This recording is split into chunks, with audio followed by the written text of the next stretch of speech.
Ketika saya berbagai seminar pelatihan saya ikuti, ternyata bangsa dan negara ini maju itu karena faktor pengusahanya banyak. Tuh. Salah satunya itu pengusahanya banyak. Yang kedua itu BUMN yang kuat. Nah, kalau daerah ya BUMD. Terus yang ketiga itu koperasi. Banyaknya sistem koperasi kan sistem ekonomi kerakyatan.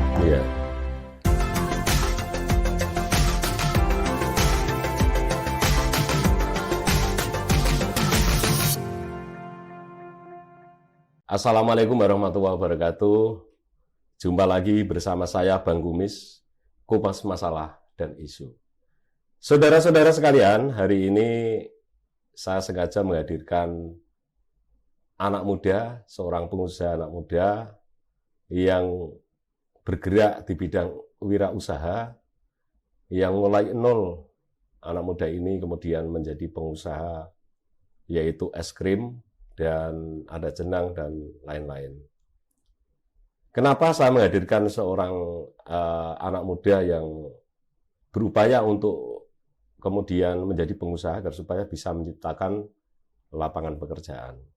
Tapi sebelumnya, supaya channel ini, channel Bang Kumis ini bisa terus berkarya, tolong subscribe, like, dan share ke Facebook, atau ke YouTube, atau ke medsos lain, karena ini gratis ya. Dan jangan lupa bunyikan lonceng agar supaya tidak ketinggalan dengan isu-isu yang kita bahas di channel YouTube Bang Kumis. Saudara-saudara, kita sambut yaitu Mas Ali Esmanto, Sarjana Pendidikan. Assalamualaikum Mas Ali. Waalaikumsalam warahmatullahi wabarakatuh. Salam sehat Mas Ali. Salam sehat. Iya. Hari ini masih sehat Mas? Sehat, alhamdulillah. Wah, kelihatan sumringah anak muda yang sudah berupaya untuk mengembangkan usaha agar supaya bisa menciptakan lapangan pekerjaan. Iya, betul Bang Kumis. Iya. Kenapa kemudian kalau dilihat dari pendidikannya itu di IKIP ya, di IKIP mengambil jurusan guru ya, SPD, betul. Sarjana Pendidikan. Tetapi kok malah salah jalur, Mas? Ini ceritanya bagaimana kemudian bisa kemudian sebelum usaha es krim dan jenang ini, awal mulanya bagaimana kemudian milih usahanya? Ya. Oke, Mas. Awal mula dari lulus SMA NU Al Ma'ruf Kudus itu saya daftar di IKIP PGRI Semarang. Ambil jurusan PGSD, karena pada saat itu baru tren-trennya PGSD naik. Ketika sudah masuk di IKIP PGRI, yang sekarang jadi Universitas PGRI Semarang, tiba-tiba di semester 3 itu saya masuk di organisasi koperasi mahasiswa. Karena sebelumnya semester 1 itu masuk di himpunan jurusan, jadi organisasi jurusan yang ada kaitannya dengan eksternal juga, PMI, HMI, KAMI dan lain sebagainya. Yang itu nuansanya politik, selalu mengambil posisi untuk menang sebagai presiden BEM. Lah karena saya tiba-tiba enjoy di koperasi mahasiswa, akhirnya saya memutuskan untuk menetap di koperasi mahasiswa. Disitulah saya belajar banyak tentang wirausaha. Nah, ketika saya berbagai seminar pelatihan saya ikuti, ternyata bangsa dan negara ini maju itu karena faktor pengusahanya banyak. Tuh. Salah satunya itu pengusahanya banyak. Yang kedua itu BUMN yang kuat. Nah, kalau daerah ya BUMD. Terus yang ketiga itu koperasi. Jadi banyaknya sistem koperasi kan sistem ekonomi kerakyatan. Kalau itu kuat semuanya, banyak semuanya, otomatis negara ini maju. Seperti Cina, Amerika, itu karena ekonominya, karena pengusahanya. Nah, disitulah setiap kali ikut pelatihan, setiap ikut seminar dimasuki itu terus. Oh ya. Nah, akhirnya luntur untuk menjadi gurunya itu luntur. Gitu. Dan salah satu niatan yang awalnya guru berubah jadi niat untuk menjadi pengusaha. Nah, untuk menjadi pengusaha ini saya berpikir apakah harus saya jalankan ketika masih kuliah atau nanti setelah kuliah. Karena efektivitasnya kuliah. Siapa tahu dulu Mas, apakah usaha ini usaha es krim dan jenang ini sambil kuliah atau setelah kuliah baru merintis usaha ini Mas? Setelah kuliah. Setelah kuliah. Setelah kuliah. Jadi saya menyiapkan dulu. Jadi sebelum kuliah itu sebelum lulus itu menyiapkan dulu. Ya. Jadi saya menabung setiap bulan itu harus ada target berapa rupiah yang saya tabung. Ketika ikut pelatihan dapat sangu tabung. Ketika dapat biaya kos dari orang tua, karena saya tidak jadi kos, aktivitas kampus, tidurnya juga di kampus, tapi tetap masih minta uang untuk minta uang kos. Dan uang kos itu kita tabung.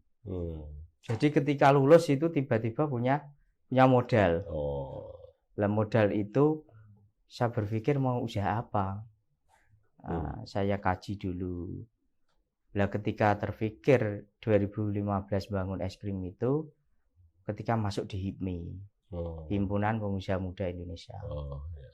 Nah di situ termotivasi dengan sendirinya kumpul dengan pengusaha-pengusaha sukses. Nah di situ kalau kumpulannya dengan pengusaha sedikit banyak akan menjadi pengusaha katanya gitu. Itulah dari situlah tiba-tiba saya tertarik dengan usaha yang ada di Semarang, yaitu startup baru yang membuat warung es krim itu. Berarti ada usaha di Semarang juga ini ya? Gerenya maksudnya? Ada contoh di sana. Jadi di sana itu punya temen. Jadi saya punya gambaran itu dan modalnya tak pikir kok nggak begitu banyak. Akhirnya saya buka di Kudus. Itu awal mulai di situ. Jadi buka es krim dulu, baru setelah berkembang. Jenang ini sebetulnya dari orang tua. Karena orang tua menginginkan saya harus jadi pegawai negeri guru, tapi karena saya dinilai sudah sukses di usaha dan memantapkan usahanya, jenang ini diserahkan untuk saya lanjutkan untuk pengelolaannya. Gitu ceritanya. Mas Ali, kenapa kemudian memilih usaha es krim? Padahal itu kan banyak kesempatan usaha yang lain. Kenapa kemudian harus milih es krim? Apakah memang sejak kecil, waktu Mas Ali kecil itu sukanya es krim?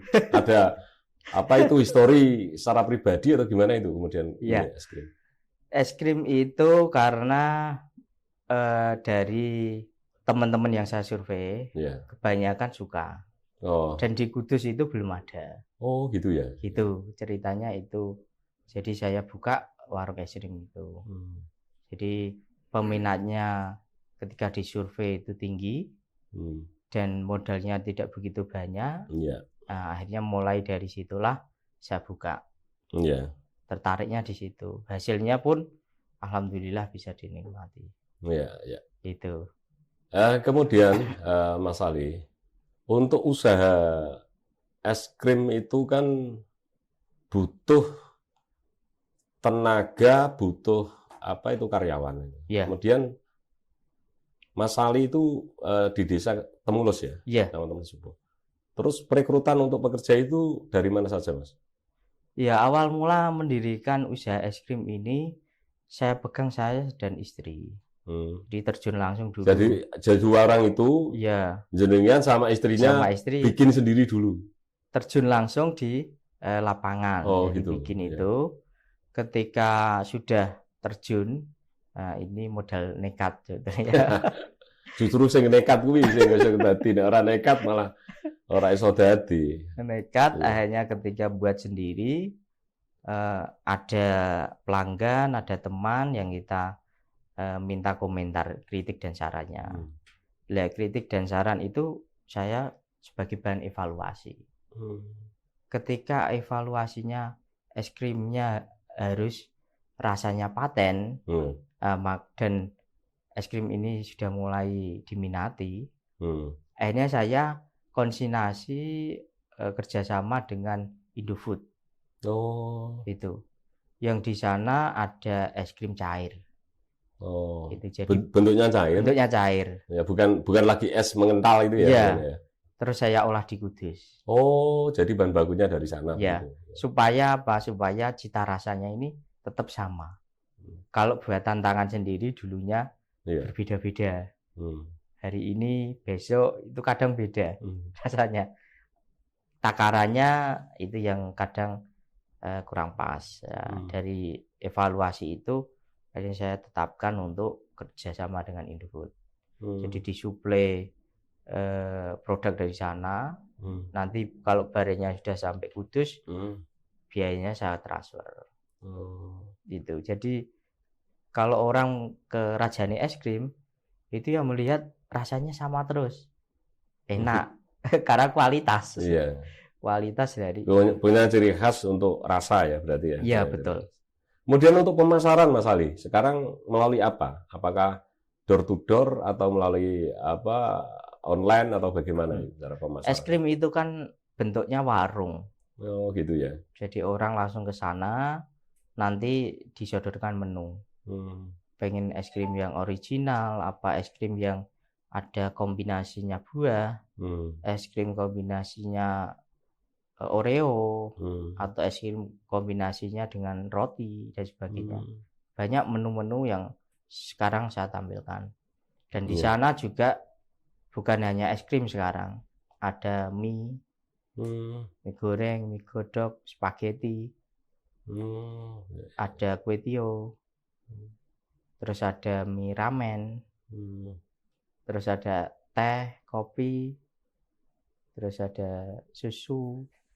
Rasanya itu ya? Enggak, menunya. Menunya.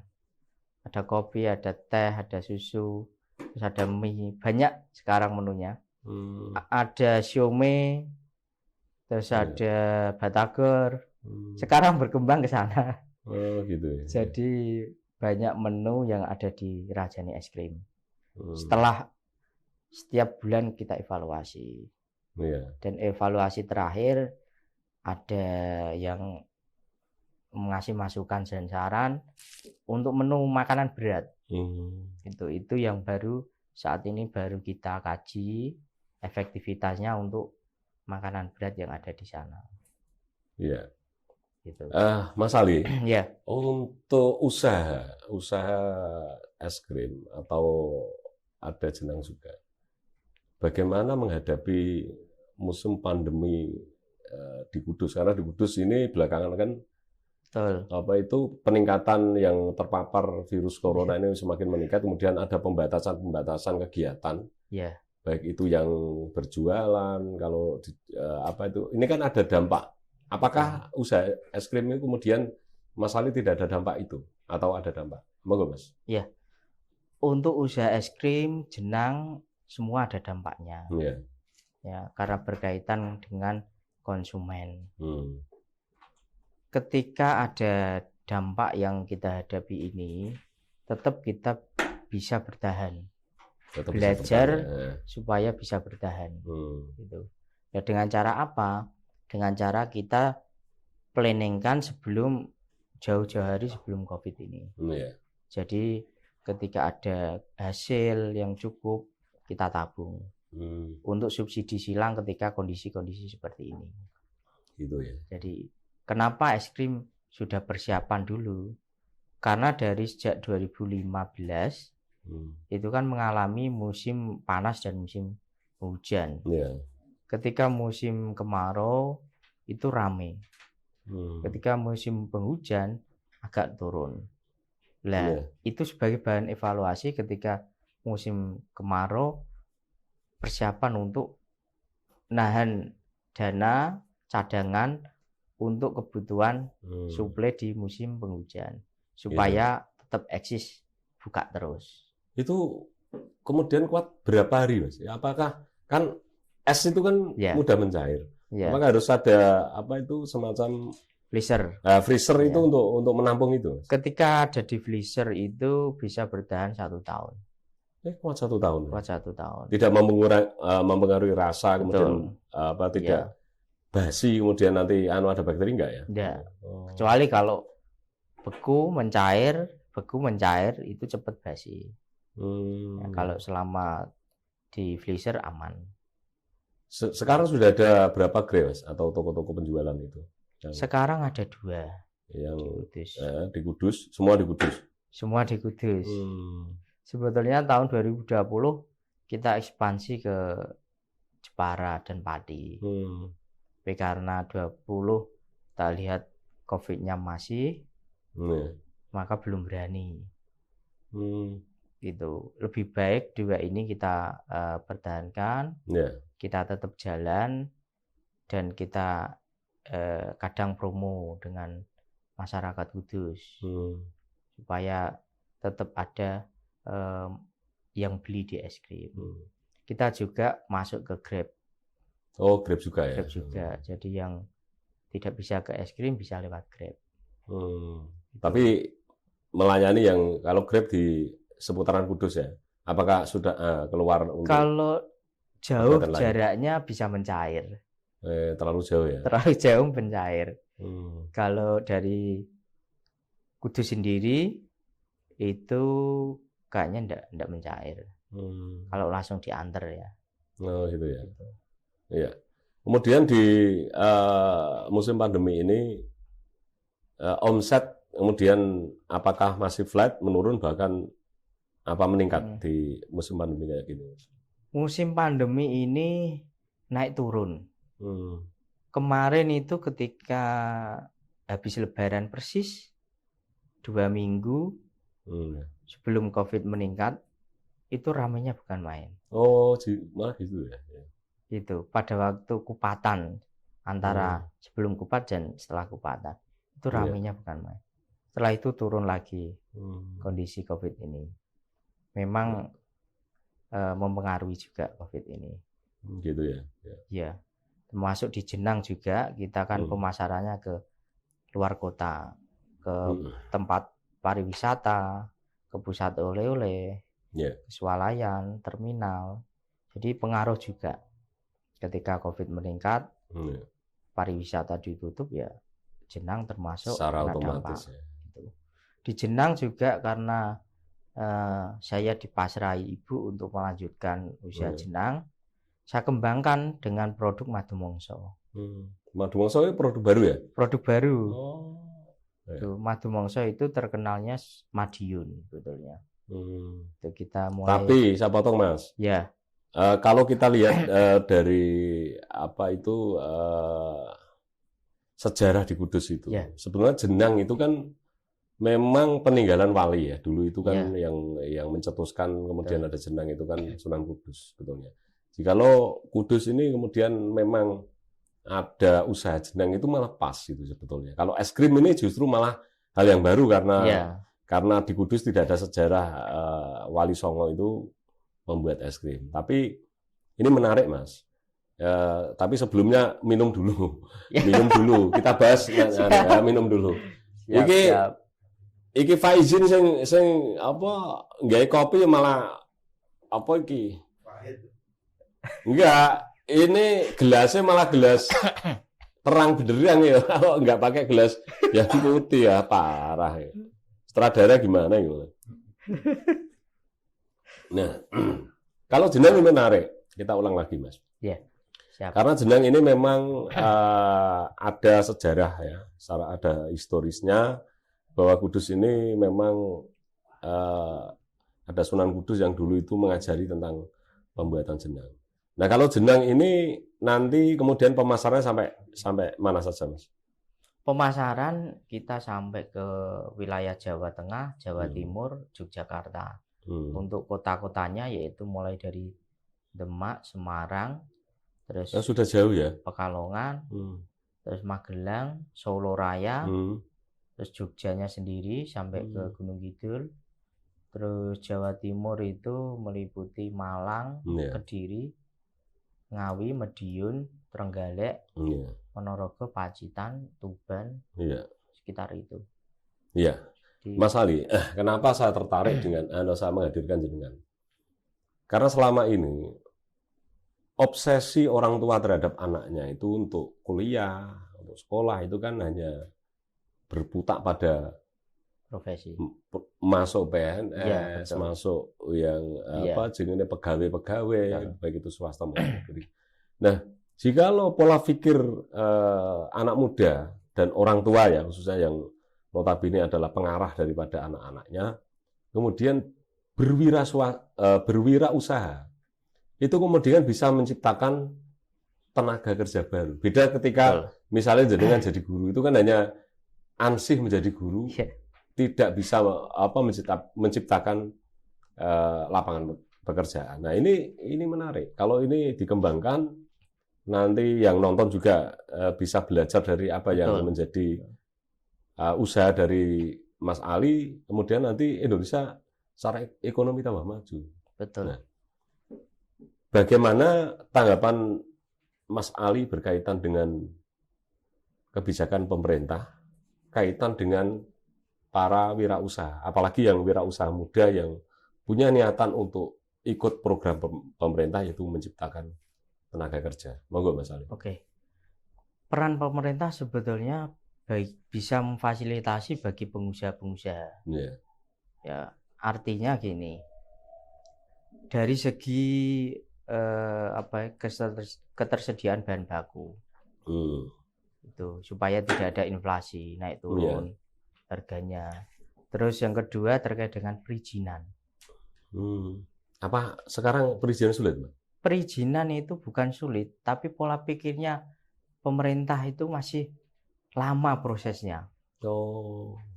Maka ketika Presiden Jokowi ini mencanangkan perizinan harus dipercepat, nah ini yang bawah-bawahnya ini belum bisa sama pola pikirnya, belum bisa menjalankan, belum bisa mengaplikasikan sesuai dengan instruksi presiden.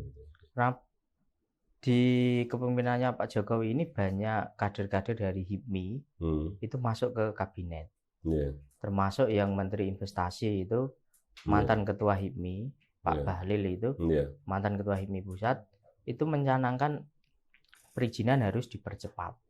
Tapi kenyataannya yang bawah ada yang cepat, ada yang enggak. Itu jadi kembali kebijakannya di pemerintah kabupaten kota. Itu kalau Kudus termasuk masih lama.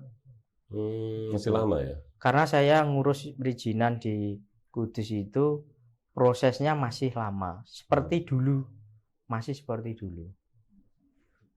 Semoga ini didengarkan oleh dinas terkait, Mas. Boleh, tidak apa-apa. Ya, memang seharusnya didengarkan itu, karena wirausaha ini kan untuk menciptakan tenaga kerja baru. Moga dilanjutkan. Contoh, kalau saya ini bidang makanan. Ketika ngurus perizinan itu harus ke dinas penanaman modal dan terpadu satu pintu itu.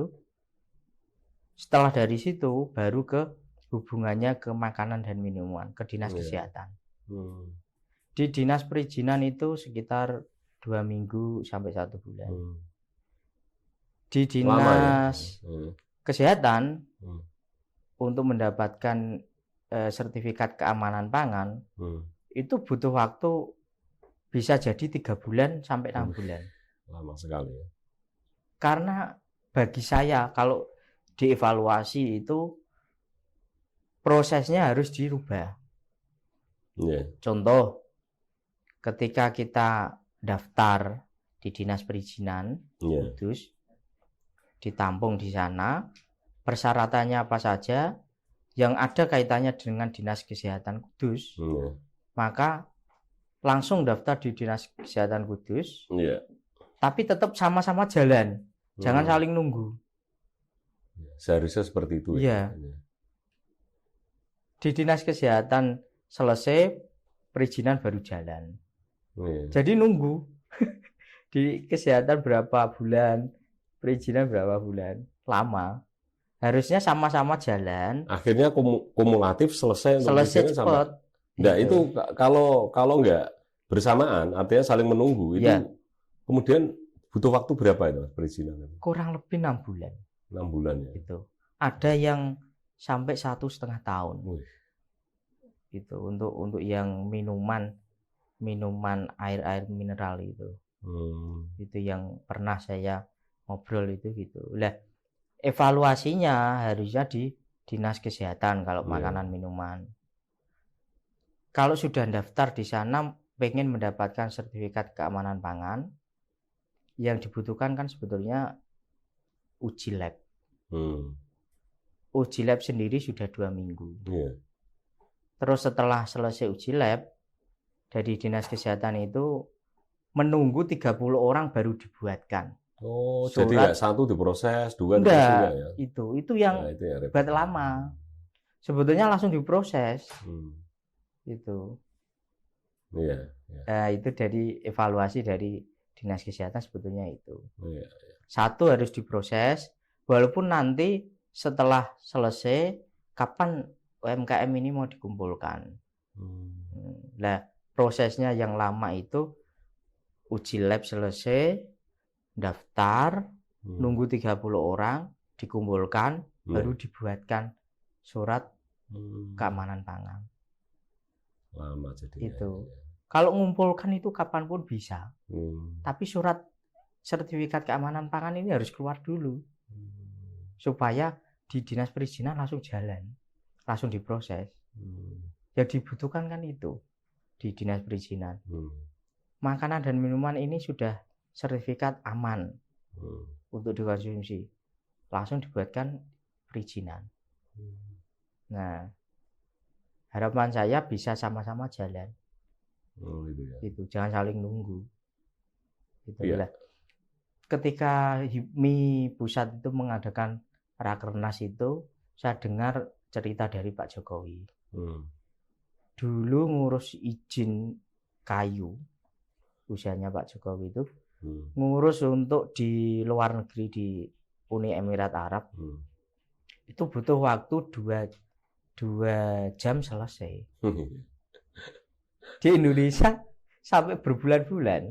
Saya menarik ya Mas Ali kalau di sini. Itu ada slogan kalau bisa dipersulit kenapa harus dipermudah. Ya itu orang itu yang sering dikritik orang memang. Iya. Jame we jam karet. Yeah. Tentang perizinan itu slogannya seperti itu. Betul. Tapi itu plesetan Mas Ali. Nah, itu diperlukan kenapa dipermudah itu kan Yeah. kan lucu kemudian. Ya, ini biar didengar oleh pihak-pihak terkait, dinas yang berkaitan dengan perizinan dan sebagainya. Kesehatan. Kalau untuk Iya. Perumahan, kontraktor dan sebagainya kan dari Hmm. perizinan larinya ke PUPR Iya. dan lingkungan. Tetap juga lama. Itu Mas. juga lama, Nah, saling lama. nunggu Saling masalahnya. nunggu ya. Gitu. Bahkan kalau sekarang, kalau tidak salah itu untuk perizinan itu kan untuk mengisi formulir itu kan lama sekali, Iya. lama sekali dan itu bukan pekerjaan yang mudah kalau Betul. tidak teliti, kadang-kadang keliru masih nggak bisa jalan. Kemudian harapan Mas Ali tentang usaha yang lain di bidang yang lain berkaitan dengan usaha ke depan seperti apa, Mas?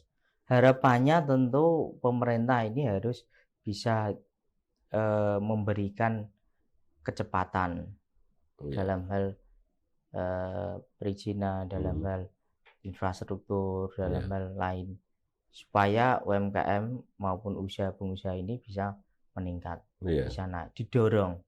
Iya. Gitu. Karena dorongan itu selain dari diri sendiri, itu juga dari pemerintah perlu. Iya. Itu karena kebijakannya di sana. Nah, harapannya tentunya COVID ini harus cepat selesai. Iya. Itu. Iya. Itu Karena harapan kita bersama. di luar negeri sudah bisa bebas. Di Cina, di Amerika setelah divaksin bisa bebas tanpa masker. Di Indonesia sudah berapa tahun ini nanti kita nggak ada jaminan tahun depan selesai, tidak ada. Ini harus terkait dari pemerintah pusat sampai ke kabupaten kota harus satu suara, satu kebijakan Ya. supaya selesai. Kemudian kemarin itu kan pasca Lebaran untuk COVID ini kan menghebohkan secara nasional, bahkan sampai Menteri Kesehatan turun, Ketua BPBD pusat turun, Kapolri turun ke Kudus semua, kemudian Panglima juga turun ke Kudus ya, sampai dikerahkan dari baik TNI maupun Polri, baik dari Polda Jawa Tengah dan Kodam Kodam 4 di Ponorogo itu sampai Pangdamnya turun. Nah, menurut pandangan Mas Ali selaku pengusaha muda, penanganan COVID-19 itu di Kudus itu sudah maksimal apa belum? Bagi saya belum maksimal. Belum ya? Ya. Apakah kemudian atau masyarakatnya yang justru malah kurang disiplin, kurang diajak kerja? Iya. Sebetulnya ada dua. Kalau dari masyarakatnya harus disiplin. Ya. Dari pemerintah harus semua masyarakat harus divaksin. Karena vaksin itu untuk menangkal virus corona tadi. Kalau masyarakatnya belum dapat vaksin, maka sedikit banyak akan kena corona ketika berpergian.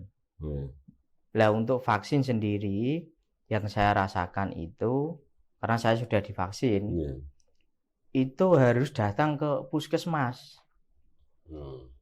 Itu dari kepala desa di Kudus menyampaikan masyarakatnya untuk vaksin di puskesmas.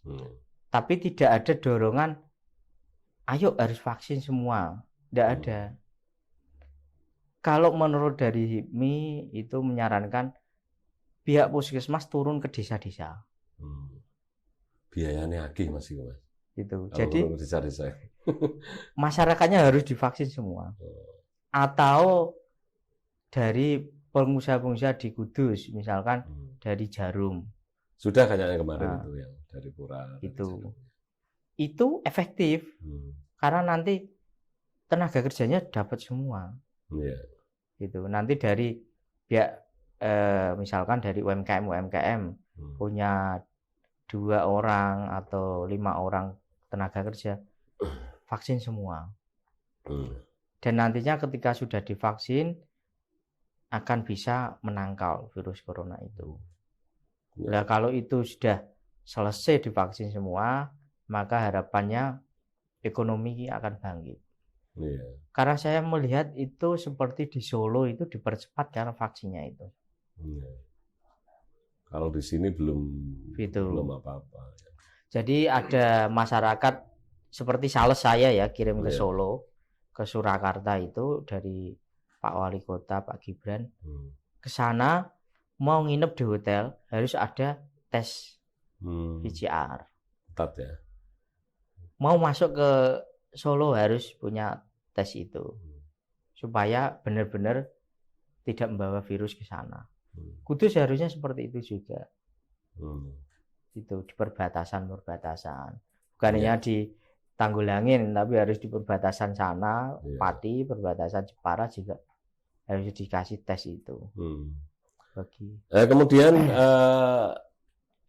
usaha apa yang nanti kemudian akan dikembangkan selain ini, Mas, selain jenang dan es krim untuk ke depan?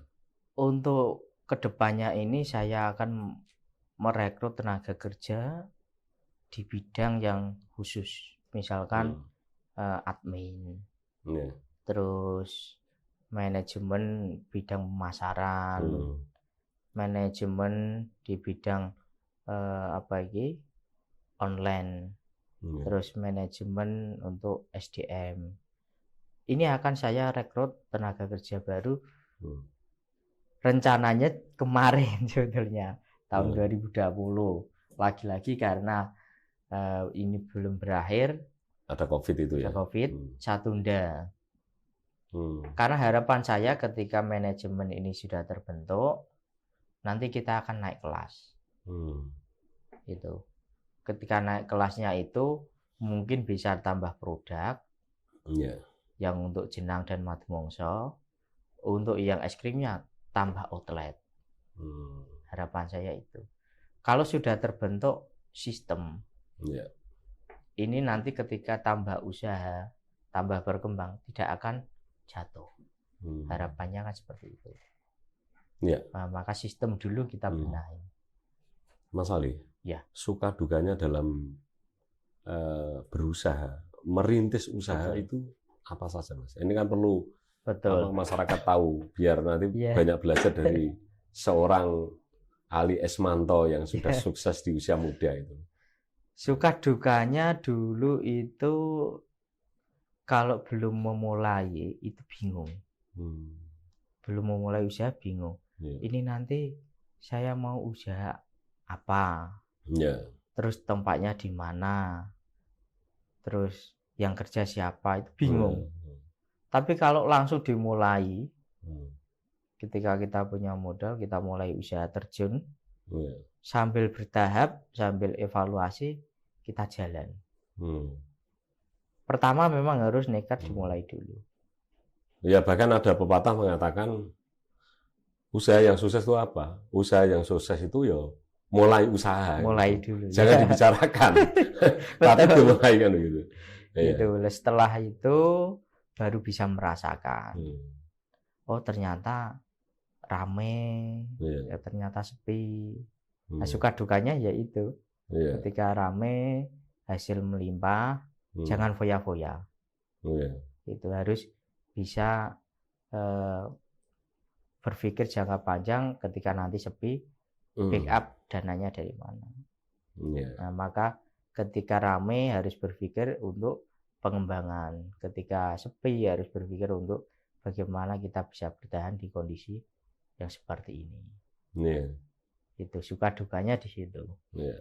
Sebetulnya kalau kita tarik lagi, jadi pengusaha sebetulnya kan enak. Iya, kalau sudah sukses. Ya, Kak, memulainya dulu itu yang harus jatuh bangun. Kalau sudah pernah jatuh, pasti kita bisa bangun dengan cepat. Itu. Ya, Mas Ali. Kemudian apa yang belum tercapai dari cita-cita Mas Ali yang sekarang sudah punya dua usaha yang cukup sukses ini? Yang belum tercapai apa? Yang belum tercapai kita buat manajemen tadi, sistem. Yang kedua kita tingkatkan dari home industry menjadi CV. Oh gitu ya. Itu nanti setelah CV nanti kita akan merambah pengembangan produk-produk lain. Misalkan jenang ini butuh bahan baku ketan, gula, terus santan, terus di es krim butuh bahan-bahan seperti mie dan sebagainya, bahan baku. Lah, kalau kita mengembangkan di dua-duanya ini, bisa juga kita membuat toko yang menjual bahan-bahan baku jenang, bahan-bahan baku roti, bahan baku es krim. Nanti belinya di sini. Jadi pengusaha sukses yang saya temui di HIMI itu dari hulu sampai hilir ini punya semua. Dikuasai semuanya. Jadi CV ini ternyata miliknya sendiri.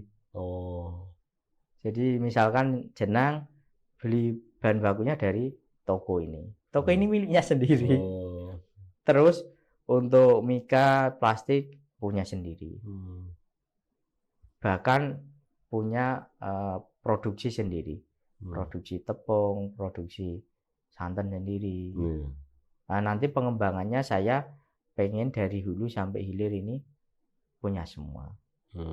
Nah, terus lagi pengembangan lain bisa jadi kita membuat semacam apa ini JNE atau Grab itu semacam itu. Nanti apa?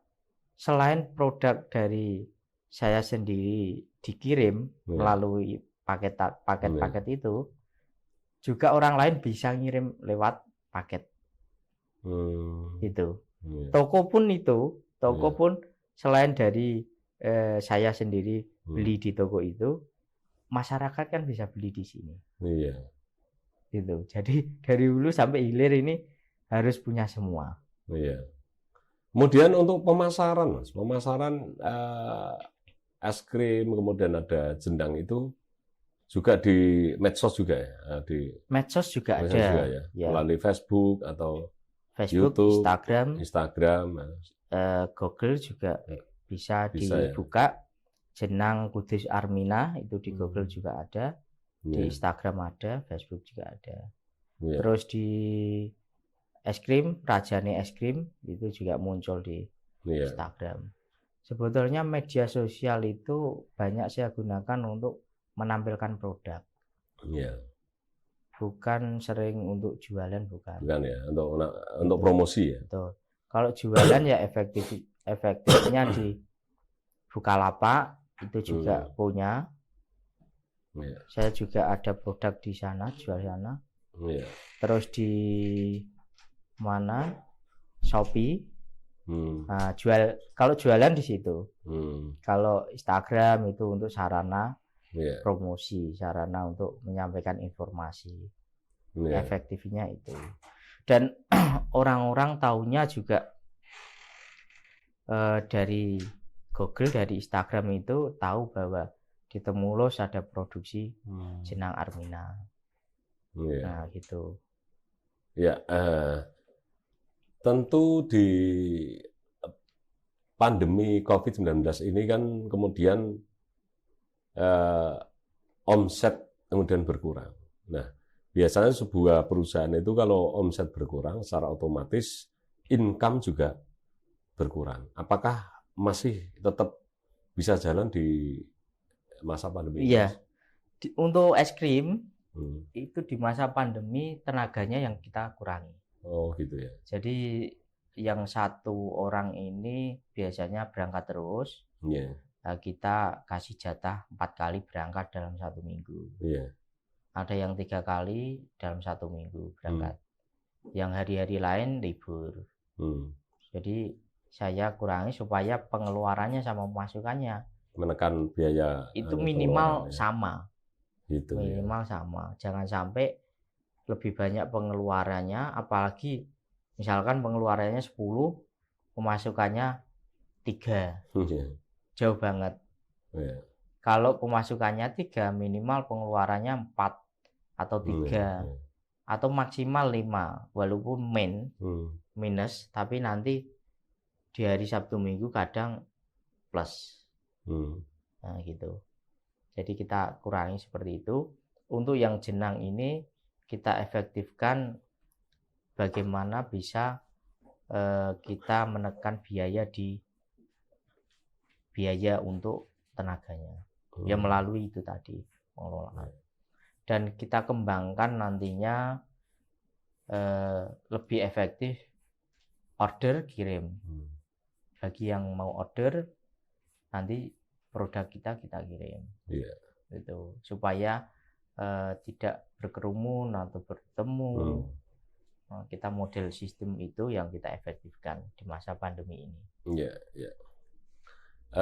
Baik Mas Ali, mungkin ini sudah sampai pada penghujung interview dengan Mas Ali. Saya minta sebelum nanti closing statement, ajakan untuk para pemuda agar supaya berani dan mau berwirausaha. Jadi jangan terfokus pada pegawai, baik itu pegawai swasta maupun pegawai negeri, Mas. Ya, ajakan untuk generasi muda, untuk para pemuda, mari kita bersama-sama pada para pemuda yang punya tekad, punya niat berani, ayo menjadi pengusaha. Karena salah satu kuncinya negara ini maju adalah dari pengusahanya. Jadi pengusahanya banyak, negara kita akan maju. Dan kalau kita berani memulai sekarang, kapan lagi kalau kita tunggu-tunggu kan? Harus kita mulai, jangan sampai kita nunggu-nunggu ah nanti. Kalau kita belum memulai, maka kita akan belum berani. Iya, ya, Untuk ajakan memulai. yang bagus ini. Semoga ini Betul. para pemirsa apa itu tertarik dengan apa Betul. yang menjadi ajakan Mas Betul. Ali Esmanto. Jadi pengusaha itu tidak harus hari ini punya ide, besok jalan. Iya, butuh waktu, butuh proses. Butuh waktu. Ya, betul. Nah, waktu itu kita gunakan sebaik mungkin Iya, untuk menetapkan langkah menjadi pengusaha. iya. Baik, baik. Gitu. Mas Ali. Ya. Moto hidup Mas Ali. Ya. Apa moto hidup Mas Ali? Moto hidup saya itu belajar dan berjuang. Ya. Jadi tetap saya ini selalu belajar. Iya. Seperti ini belajar sama Pak Kumis. Pak Kumis. Pak Kumis, ya. Iya. Itu berjuang setiap ada kesempatan untuk mengembangkan usaha, kita berjuang. Iya. Jadi berjuang di dunia ekonomi untuk saya sendiri. Baik, baik, baik. Itu. Sip, sip, Mas Ali. Tetap kita belajar Iya. sampai akhir hayat. Iya. Gitu. Apalagi ada pepatah, Iya. belajarlah sampai ke negeri Cina. Betul, betul. Iya, iya. Mas Ali, saya yang terakhir minta closing statement. Monggo ditutup Oke, dengan oke, closing oke. statement. Ya. Mas Ali Esmanto, sarjana pendidikan. Oke, closing statement bagi saya ajakan tadi. Iya. Jadi ayo anak-anak muda, mari kita menjadi pengusaha. Tuh. Bagaimana kita bisa menjadi manusia yang berguna? Iya. Bagaimana kita bisa menjadi manusia yang bermanfaat bagi Iya. masyarakat dan Baik. bangsa dan negara. Baik. Itu dari saya. Ya, baik, baik, Mas Ali. Mas Ali Esmanto, Ya, sarjana betul. pendidikan, tapi S2-nya itu es krim. Betul. Ya. Terima kasih Mas Ali Esmanto, bincang-bincangnya memberi motivasi kepada kita Betul. semua, terutama para pemirsa yang masih muda, Sama-sama. agar supaya mau berusaha, mau menjadi wirausaha, agar supaya negara ini terus maju dengan adanya anak muda yang mau berwirausaha, Mas Ali. Terima kasih. Semoga Sama-sama. apa yang menjadi cita-cita Mas Ali Esmanto akan tercapai. Amin. Amin. Amin. Dan terima kasih mau hadir di podcast Bang Siap. Kumis. Salam sukses buat Bang Kumis. Amin, amin, amin, amin. Baik, para sahabat Bang Kumis, itu tadi kita wawancara dengan salah seorang anak muda yang sudah sukses, yang sudah punya usaha, yaitu punya 2 usaha, yaitu jenang, kemudian yang kedua adalah es krim yang saat ini dirintis dan kemudian di usia yang sangat muda, antara umur 32 tahun, kemudian Mas Ali Esmanto ini bisa meraih mimpi. Semoga para pemirsa juga ikut berwirausaha seperti apa yang dilakukan Mas Ali. Dan saya Bang Kumis, apabila ada bahasa tutur kata yang mungkin menyinggung perasaan para pemirsa, saya sebagai host channel Bang Kumis, mohon maaf yang sebesar-besarnya. Akhirul kalam, billahi taufiq wal hidayah. Wassalamualaikum warahmatullahi wabarakatuh. Salam sehat.